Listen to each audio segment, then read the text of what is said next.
On today's episode of A Story in a Chat, we'll be exploring how some societies and cultures make you think that showing your emotions is bad and why you should actually ignore that. It's going to be a good one, so settle in and happy listening.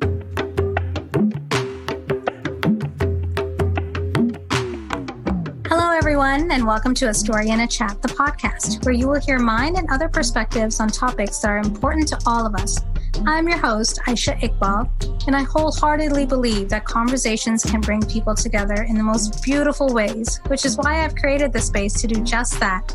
I'll always start by sharing stories from my life and perspective, then we'll be joined by other folks from various backgrounds and experiences to have conversations through which they can share their unique perspective as well. This beautiful sharing of stories and experiences is fundamental to our human existence and helps us continue to evolve in a meaningful way. So, let's get started, shall we?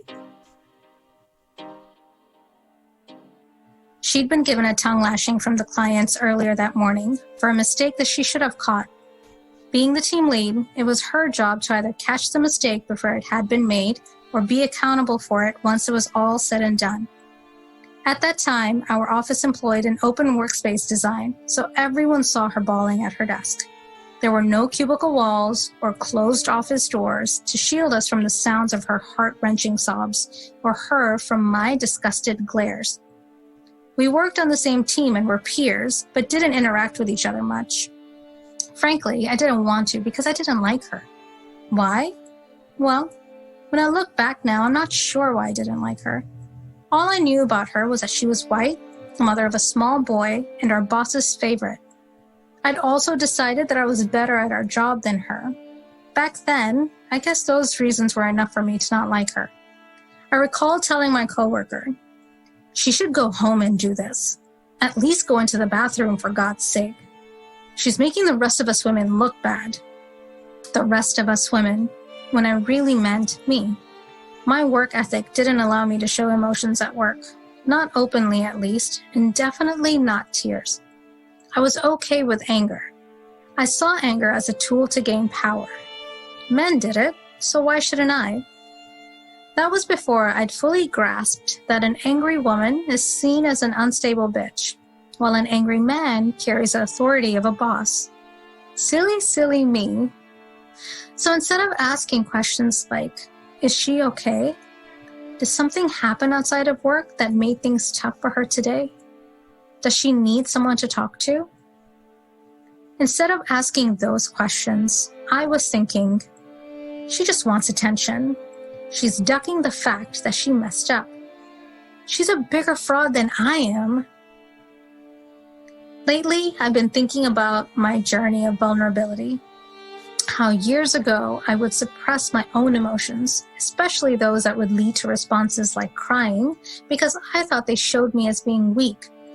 To now, how I've proudly claimed the motto, "I'm fragile. Please handle me with care." How did I get here? I'm not really sure. Maybe I grew up some. Maybe I started speaking openly to more people outside of my friends and family circle and realized that I wasn't alone. Maybe it's because I became a mother to a daughter and realized that the cycle of self-repression had to end somewhere. The big aha moment for me came after years of hard inner work, when I realized that all the inadequacies I pointed out in the people around me were in fact those that I felt about myself, or things that I actually wanted for myself but didn't have. Today, I'll be speaking with Tom English about recognizing and accepting the power that lies in allowing our emotional selves to come through. Based in the UK, Tom is the founder of 3 Stewardships, which is not just another coaching company. He mentors those who want to take control of their lives, connect with their purpose, and achieve their version of sustainable success. He helps people escape the hedonism trap, which is the pursuit of pleasure as an end in itself that can lead to a life of chaos, disconnection, and even despair. I reached out to Tom after reading a post he'd written on LinkedIn about why it's okay to cry. This caught my attention because I've grown up seeing men hold back their emotions because they've been raised to see crying as weakness and only something women folk do. So, of course, I had to have a chat with him to hear more about his perspective on this. Does somebody become a weenie when they cry? No, no, not at all. Not at all. And that's one of the points I made in the blog. I have to confess that I didn't actually want to write that particular post. I didn't want to write that blog. My intuition, again, I'm a very spiritual person. My intuition was going crazy saying, you need to write this post. You need to write this post. And I think out of all of my LinkedIn articles, it's one of the ones that's had the least attention. But I had this feeling that I needed to write the post because it wasn't about marketing my business or my personal brand. It was because somebody needed to read it and somebody needed to get the message that for men, it is okay to cry. One of the points that I put in the article, which I think is really important, is that crying is not synonymous with breaking. We have this assumption, and it's a false assumption, that when somebody breaks down in tears, that they break down, that they are broken. And I don't believe that whatsoever, because I'm a very emotional person. I'm very much in touch with how I'm feeling, happiness, sadness, everything else. And sometimes I cry more out of joy than out of anything else. Right. And that's okay too. And I've always been a very expressive person and not willing to suppress those emotions because of societal expectations.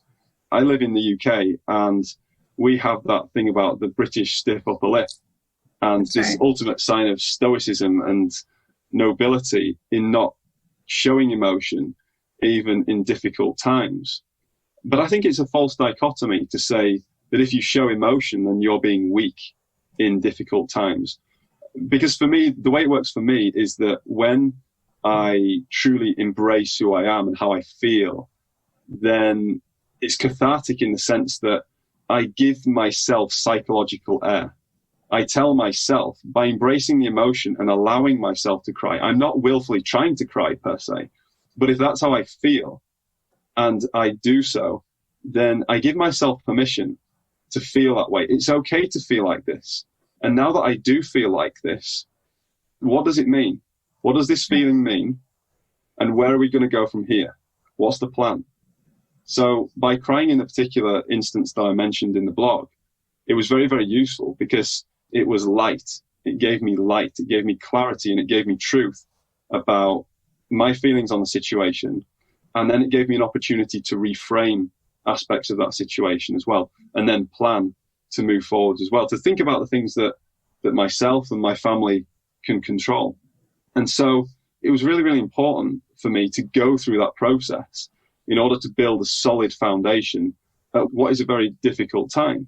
I don't feel that sadness that I felt now because I addressed it. I haven't suppressed it.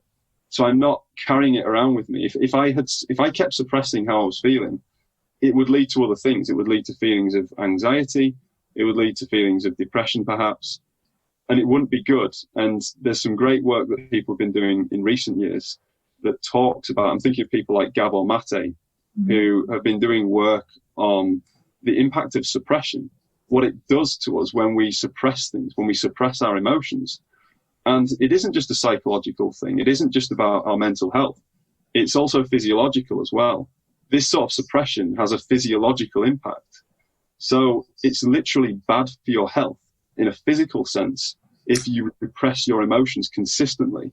And maybe I'm a little bit of a rebel, maybe I'm a little bit different, but I refuse to jeopardize my health because of those social mores, which frankly just aren't healthy. Tom, were you always this open about recognizing and experiencing your emotions growing up?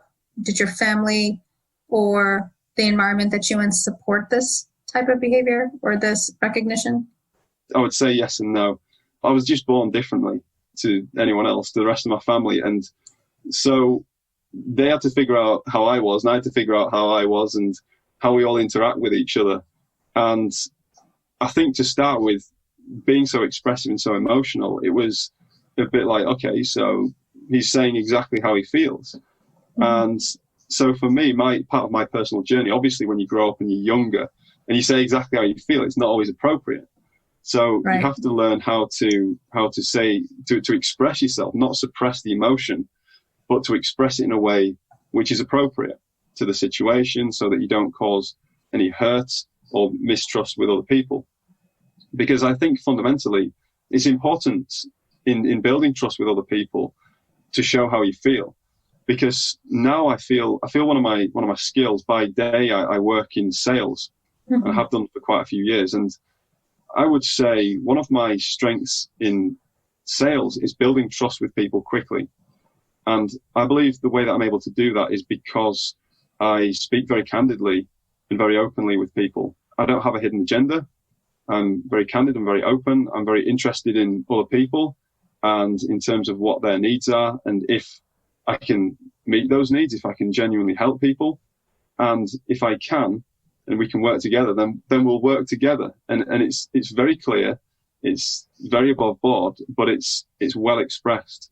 So I think the sooner we start to express ourselves, how we're feeling, the sooner we can start to refine the manner in which we express our feelings, because that's a different kettle of fish, so to speak. It's very good to be expressive and to express ourselves, but how do we do it? How do we be true to ourselves and also be true to the needs of the situation and the needs of others? So it's not just about me. I'm not just dumping emotionally on other people. Right. I'm also being empathic. I'm being self-aware, both self-aware of my own needs, of the environment that I'm in, and then also being empathic to what other people need and what contribution that I can make.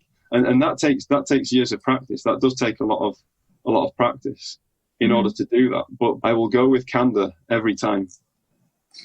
Do you think all men are capable of this?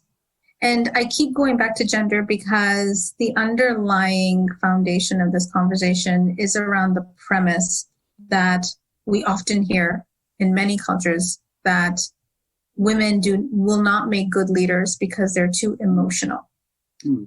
And so it is taking that statement and then really digging into that, right? Because it's, you and I both agree that being expressive, showing our emotions, crying even, it's not a sign of weakness. I love that you said that. It does not mean that you are broken. You were speaking about it as if it's sort of a signal that you are getting from your inner being, from your body, that, hey, there's something here. Let's explore this a little bit more. I totally believe that. My emotions serve me as signals. So when we think of leadership, of management, part of those traits are to recognize signals, right? Mm-hmm. To recognize areas that need more exploration. Yeah. And maybe leadership is thought to, we need to look at those things in the outer space, like the people that we are managing, the environment that we are leading in, versus let's look at our internal signals first and then carry that out into our leadership or management style. So that's how I see it. But whenever I've gotten into conversations about women, emotional beings, and the fact that it's more accepted for women to be emotional, but even then there's something there. Why is it? Is it because the starting assumption is that, we are the weaker sex, we are the weaker gender, so that is why it's more accepted to see us exhibiting signs of weakness, like crying. So that's why I keep bringing the gender part of it into the conversation. Yeah, interesting. So to the first question, in terms of, do I think that all men are capable of this? Yes, absolutely. My own mentor, he was actually the guy who helped me to find my way out of the hedonism trap to start with. I remember the first time I saw him cry, and he, to me, still, and I know this isn't true, but to me, he is invincible. I see him as probably the strongest person that I know in terms of what he's been through in his life and what he's overcome. And he's a legend. Why was it important for you to say that you know it's not true, that he's invincible? I know that he's not invincible, but I have this perception of him that he is, because he's such a powerful person. He's such a powerful individual spiritually. But yet I've seen him cry about things that matter to him. And when he's recollected on emotional situations in his life and experiences. And I think to myself, the people I really admire and look up to as role models, I've seen them cry, and they weren't afraid to cry. Because you could look at it, you could flip it on its head. You could say that people are scared to cry, or people are scared to show their emotions. Now, is that, if you're talking about strength or weakness, which is it? Because if people are not going to cry because they're scared to cry, I don't consider that to be a strength. I consider that to be a matter of weakness. Not that I'm going around judging people for being weak, not crying. Right. But what I am saying is that when I look at my mentor who did cry in front of me, I see real strength. I also find it interesting because I'm a believer in Jesus Christ. And when I read in the Bible and I read how Jesus wept, Jesus cried, he showed emotion. And he's somebody who's an incredibly influential figure. And he showed that emotion, an incredibly spiritual being showed that emotion. That tells me that it's important. Because we are emotional creatures, so to speak.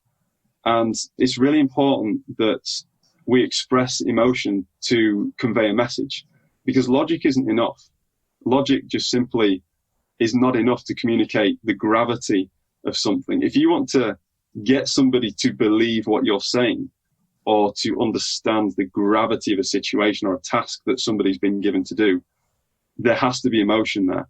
If there's no emotion there, where's the buy-in? Who's listening? There has to be the buy-in. So I think it's very unfortunate that we have these cultural assumptions that women are too emotional, and that there are all these other things at play about emotion being a bad thing and keep emotion out of the workplace. I completely disagree with that. I think it's essential that emotion is in the workplace to connect with each other more authentically and more openly. Let's do away with passive aggression, for example. Let's throw passive aggression in the bin, and let's speak with each other respectfully, openly and clearly. Because if we do that, then we don't need to go away and chunter about people and gossip about people behind their backs. We can be very open, we can be very cordial, and we can register our concerns or our issues. And we can do so in a way that is sufficiently moderated. Because again, I think this whole thing about emotion, it's not about suppressing the emotion. It's about ensuring that the emotion is appropriate to the occasion. And that takes real skill. That's right. If you don't practice that, you will never develop that. So again, the sooner we start to do this, the sooner we can get better at it and communicate with each other and connect with each other more effectively. And this takes me back to your comment about if you are afraid of showing your emotion, you see that as a weakness. And I see your point there, because the question is, what's the motivation behind this action, right? So you are not showing your emotion because you are coming from a place of fear. And the fear is, it could be many things, like judgment. How will people view me? And how will people judge me? So what are we taking into account making that decision versus strength in what you're saying, practicing empathy. So not just dumping your emotions, but being wary of, kind of aware of your surroundings and the people, and then gauging how much, how little to share. Another question is, how did being emotional or crying, things like that, how did that get a bad rap? When did it become almost taboo for men to be expressive and emotional?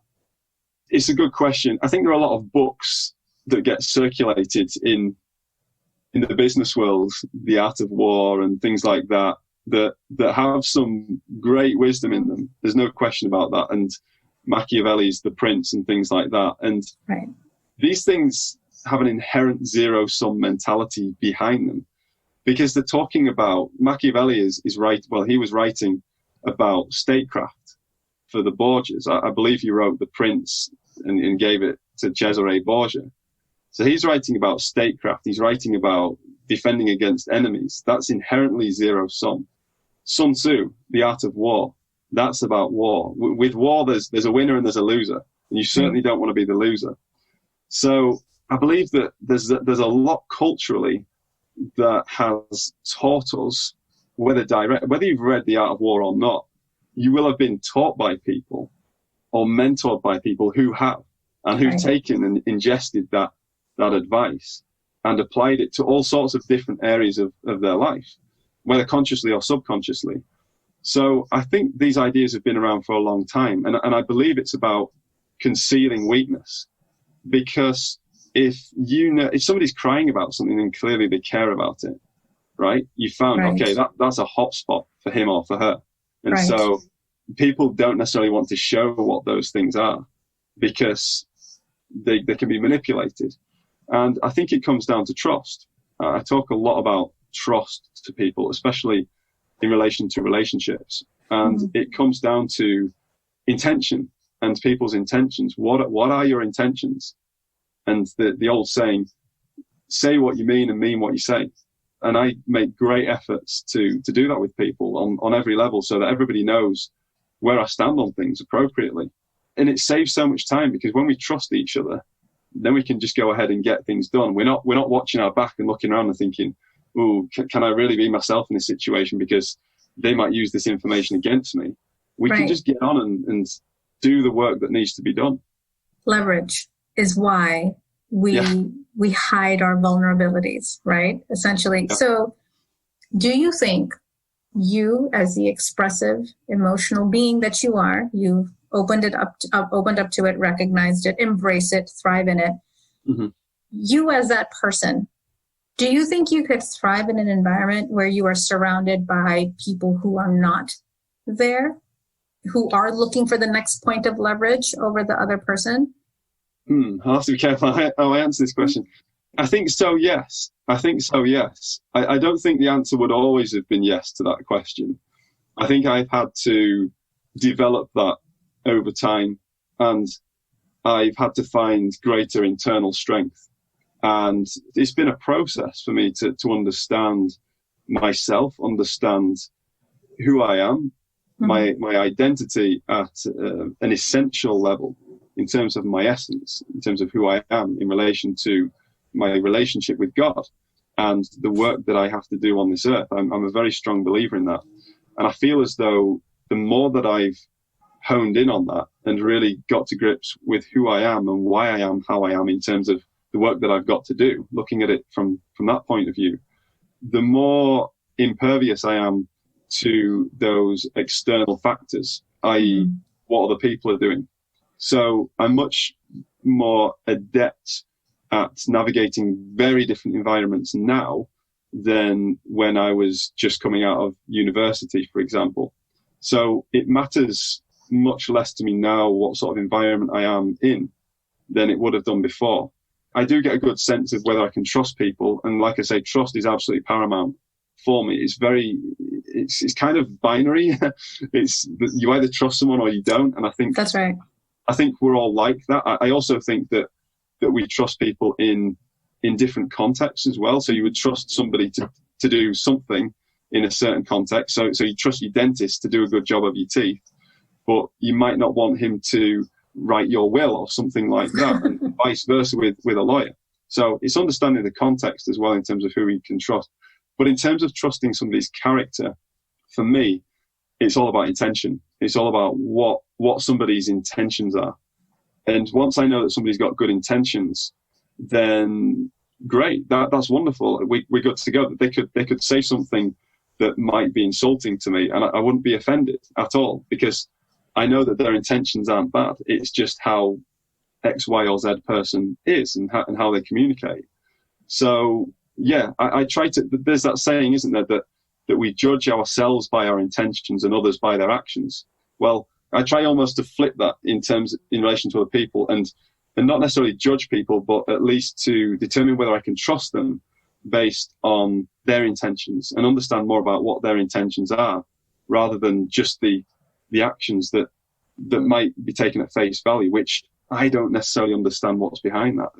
How many times do we get it wrong when somebody does something?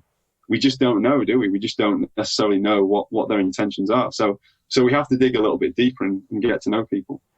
So in this said environment, you would still thrive. And I think it's because on the merit of your own strength rather than the behavior of the people around you. Because it's not that those people may or may not do wrong to you or by you.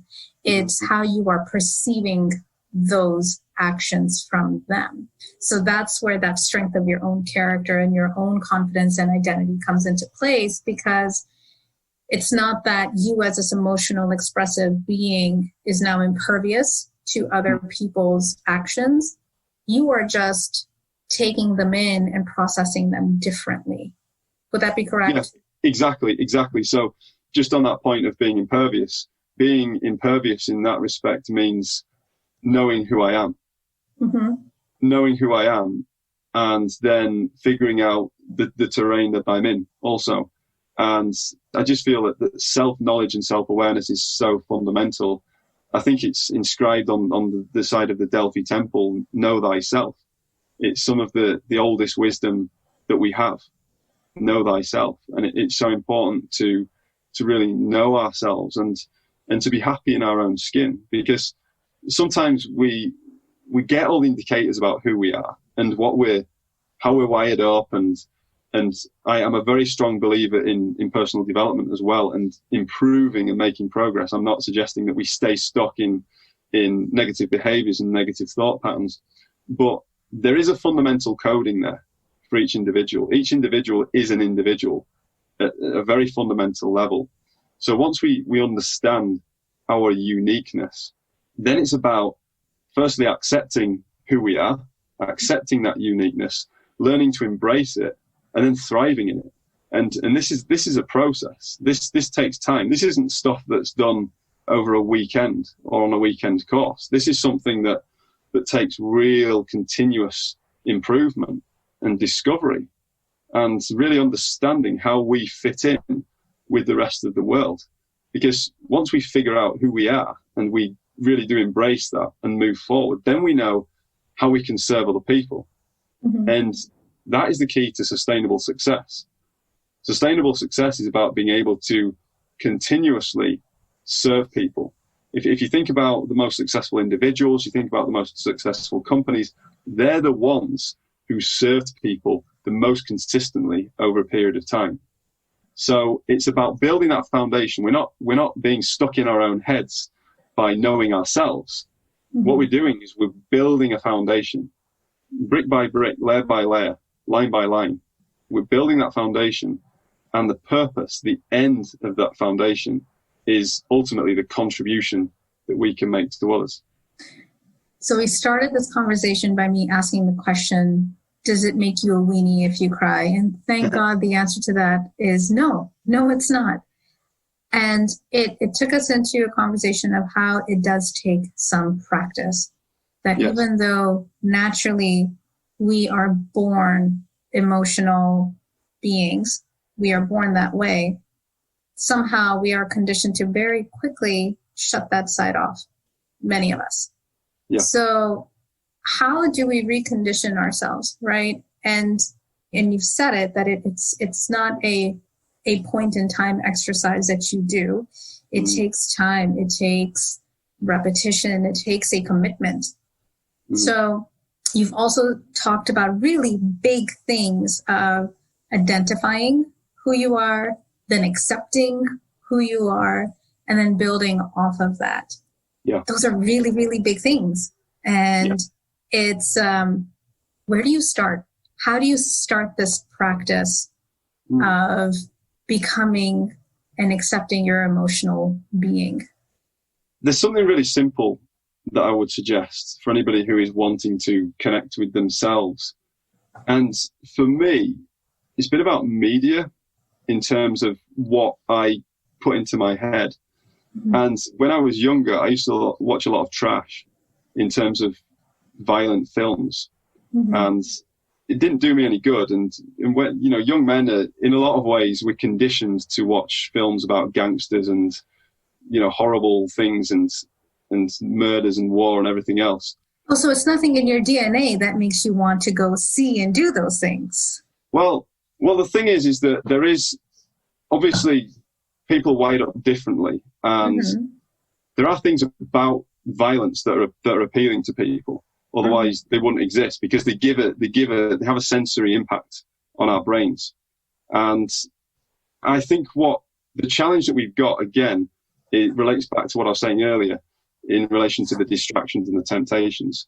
These things are distractions, and they can help us to, well, cause us in some way to be desensitized from the more sensitive emotions. So everything becomes about strength, about toughness, in terms of destroying something else. So I think the first thing to do is turn that off. Things that are destructive or gratuitously violent, turn them off. Stop watching them.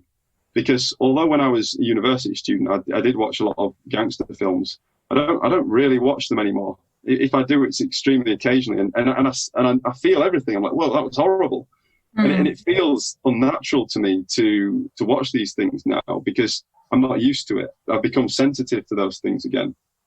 And the other thing about media, on the other side, it's not just about taking out the trash, so to speak, but it's also about looking at things that really move you as well. I've cried in so many films. People ask the question, name a film that you've cried in. I've cried in loads because I get myself into that state. When I'm watching a film, I like to get myself into that state and think about myself in the position of the character and really, really embrace the humanity of these people. And it's also a great way to practice empathy as well, to really try and imagine yourself. What does it feel like being in a situation? And that's something that I picked up as well when I was at university, because I studied history. And when you're reading history, you have to empathize. You have to get into people's minds and think, well, why did he or she choose to do this? Why did they choose that particular approach? And so I think as well, yeah, take out the trash, the stuff that is really desensitizing, the things that made you wince the first time you saw them. You don't need to be feeding your brain that stuff. It's rubbish, and it's desensitizing you to the finer points of your emotions. And then the second thing I'd say is really when you're watching a film and you are there, be present. So if you're watching a film like The Color Purple, for example, which is highly, highly emotive, be there, be with those characters. Imagine that you are with those characters, that it's you, that it's your family, that these things are happening to, and that you're in these situations. And people will be surprised. People will be surprised that they can open up, that they can open up their hearts, that they can open up their minds, and that they can learn an awful lot as well. So they're very simple things, but they're things that can only have an outsized impact. It sounds simple, yeah, stop watching these movies, start watching these others instead. Very simple, but environment is so important. And the environment that we create in our homes is absolutely critical to whether we'll succeed or not. But the environment that we create in here as well, and what we're feeding our brains, is so, so important. We live in such a world that is full of manipulation. People are trying to manipulate us all the time, whether it's for marketing purposes, whether it's for political ends, people with agendas. And so we've really got to be on guard that we aren't allowing ourselves just to fall into the trap of drinking the Kool-Aid of whatever's shown up. Let's be more proactive about what we feed our brains and what emotions we actually want to connect to. Tom, thank you so much for this conversation and for your time. Thank you, Aisha. It's been a pleasure to be here. Thank you for having me. I hope you enjoyed today's episode of A Story in a Chat with me, your host, Aisha Iqbal. Before signing off, though, I want to take a moment to reflect on this conversation and bring it back to my everyday. As a parent, this has me thinking about what I'm doing to ensure that my daughter is able to comfortably open up to the emotional being that she is and confidently show up in the world as someone who is in tune with who and how she is. Maybe the first place for me to explore is how I'm showing up in front of her and the language I'm using to communicate with her. So, if I want her to be comfortable in her feelings, I will have to show her that I am in mine. The next time I start to cry in front of her and she asks me why, I won't brush it off by saying, "Oh, nothing's wrong, baby girl." I will explain why in the best way I can. The next time I lose my temper at her or in front of her, I will try to maintain some civility and explain to her why I need some time to calm down before re-engaging with her. Then actually follow through on that. The next time she cries or gets angry, I will not dismiss her and instead ask her if she's okay. Whew, this all seems like a tall order, but what's right isn't always easy. Please tune in next time when I continue to explore this world of ours through the art of storytelling and discourse with other magnificent human beings. Until then, keep your mind clear and your heart open so you can hear your own truth. Also, if you've enjoyed any part of this conversation, please consider writing a review saying as much and share this out as a gift to others in your circles. Toodles!